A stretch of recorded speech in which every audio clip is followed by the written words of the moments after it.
ನಮಸ್ಕಾರ ಎಲ್ಲರಿಗೂ.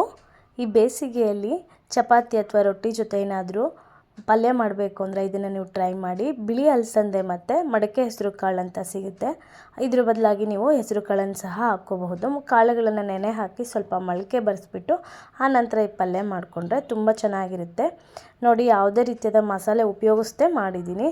ಮಕ್ಕಳಿಗೂ ತುಂಬ ಇಷ್ಟ ಆಗುತ್ತೆ, ಆರೋಗ್ಯಕ್ಕೂ ಕೂಡ ಬೇಸಿಗೆನಲ್ಲಿ ತುಂಬ ಒಳ್ಳೆಯದು. ನೀವು ಸಹ ಮನೆಯಲ್ಲಿ ಟ್ರೈ ಮಾಡಿ ಟೇಸ್ಟ್ ಹೇಗೆ ಬಂತು ಅಂತ ಕಾಮೆಂಟ್ ಮುಖಾಂತರ ನಮಗೆ ತಿಳಿಸಬಹುದು. ಮತ್ತೊಂದು ಇಂಟ್ರೆಸ್ಟಿಂಗ್ ರೆಸಿಪಿಯೊಂದಿಗೆ ಬರ್ತೀನಿ. ಧನ್ಯವಾದಗಳು. Thank you for watching. ಸರ್ವೇ ಜನ ಸುಖಿನೋ ಭವಂತು.